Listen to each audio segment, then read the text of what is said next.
নমস্কার, আমি গৌতম রানা অটো সেন্টারের পক্ষ থেকে আপনাদের সবাইকে স্বাগত। আজকে আমরা ইঞ্জিন ফ্লাশ সম্বন্ধে জানবো। মানে আমরা কি দেখেছি, যখন ইঞ্জিন খুলি এর মধ্যে দেখি অনেকটা নোংরা ময়লা, যেটা চেম্বারের মধ্যে দেয়ালে আটকে থাকে, এবং যখনই আমরা নতুন ইঞ্জিন অয়েল ঢালি সেই নোংরার কারণে নতুন ইঞ্জিন অয়েলটাও তাড়াতাড়ি কালো হয়ে যায়। তা এই সমস্যার সমাধানের জন্য আমরা অনেকে কি করি, যে ইঞ্জিন ফ্লাশ করি। ইঞ্জিন ফ্লাশ অনেক রকমভাবেই হয়, তবে আমি আজকে এই যে এখানে আমাদের ক্যাস্ট্রলের যে ইঞ্জিন শ্যাম্পু আছে এইটা ব্যবহার করব। তা এইটা ব্যবহার করে দেখব এর কার্যকারিতা কত, আদৌ এটা আমাদের কাজ দেবে কিনা, সবটাই আমরা পরীক্ষা করে দেখব। তা আপনারা প্রথম থেকে লাস্ট পর্যন্ত ভালোভাবে ভিডিও দেখুন, তাহলে ভালোভাবে বুঝতে পারবেন। এই ইঞ্জিন শ্যাম্পুটার ব্যবহার বিধি আলাদা রকম আছে। তা এটা ব্যবহার করতে গেলে আমাদের সর্বপ্রথম ইঞ্জিন অয়েলটাকে গরম করতে হবে, মানে স্টার্ট দিয়ে আমরা কিছুটা গরম করে নেব।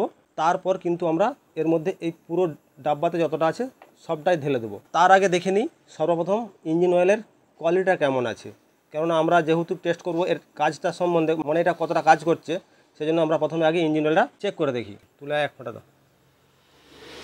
ঠিক আছে ঠিক আছে। এখানে আমি আগে প্রথমে কিছুটা ইঞ্জিন অয়েল তুলে রাখছি। এর কালারটা আপনারা দেখুন, আপনাদেরকে পরে আবার দেখাবো।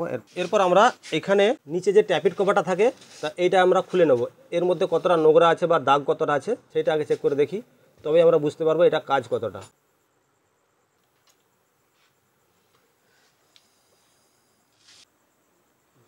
এইখানে দেখুন আমাদের এই ট্যাপিট কভারের মধ্যে কতটা নোংরা জমে আছে। আমি কিছুটা অংশ হাত দিয়ে দেখি, দেখুন আমাদের হাতে কতটা অংশ উঠে আসছে। তাই এটাকে পরিষ্কার না করে আমরা এটাকে এখানে লাগিয়ে দেবো। এরপর আমরা এই শ্যাম্পুটা ইঞ্জিনের মধ্যে ঢালবো, কিন্তু তার আগে নিয়ম অনুযায়ী ইঞ্জিনটাকে একটু গরম করতে হয়। আমাদের গাড়িটা যেহেতু ঠান্ডা আছে, সেই জন্য আমরা স্টার্ট করে গাড়িটাকে একটু গরম করে নেব।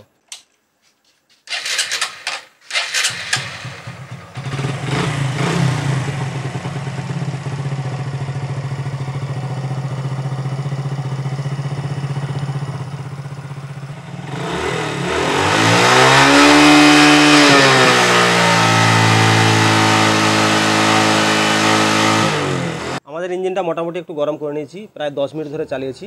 এরপর আমরা এই ক্যাপটা খুলে এখানে এই শ্যাম্পুটাকে ঢেলে দেবো। এটা আছে আমাদের 70 ml, তা পুরোটাই এটা ঢালতে হয়।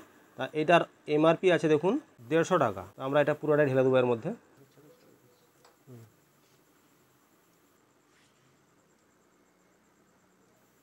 এটা কিন্তু পুরো ইঞ্জিন অয়েলেরই মতন খানিকটা। দেখা যাক কী কাজ করে।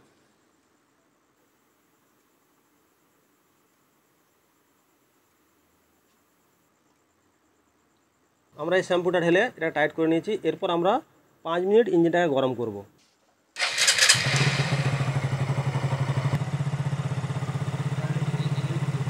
এরপর আমরা গাড়িটাকে স্টার্ট বন্ধ করব। তা আমরা স্টার্ট বন্ধ করে নিয়েছি। তা সবার প্রথম আমরা আগে ইঞ্জিন অয়েলটা টেস্ট করি। দেখি ইঞ্জিন অয়েলটা খুলো। উঠেছে উঠেছে, পাশে এক ফাটা দূরে। তা এখানে দুটোর মধ্যে কালারের ডিফারেন্স সেরকম কিছু বোঝা যাচ্ছে না। অনেক সময় কি হয়, ইঞ্জিনের মধ্যে যদি নোংরা থাকে সেটা ইঞ্জিন অয়েলের সঙ্গে মিশে এটা কালো হয়ে যাওয়ার কথা, কিন্তু কালার আমাদের একই আছে। এবার আমরা ঢাকনাটা খুলে দেখি, মানে ট্যাপিট কভারটা খুলে দেখি এখানে ঢাকনাটার অবস্থাটা কী আছে।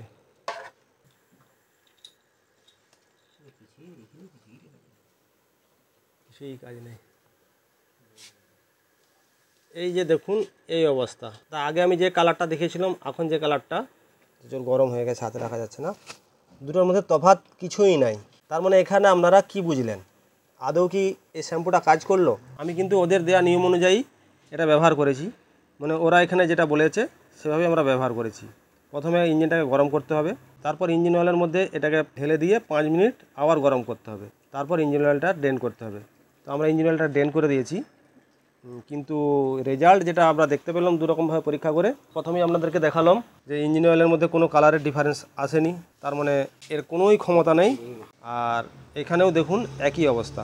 এই যে আমরা হাতে করে দেখুন, এটা হাতে করেই মুছা হয়ে যাচ্ছে, দেখুন কত নোংরা উঠে আসছে, অথচ এই লেয়ারটাকে ও কোনো রকমই কিছুই করতে পারেনি। তবে আমার মনে হয় এই এত টাকা খরচা করে ইঞ্জিন ফ্লাশ করার কোনো মানেই হয়নি।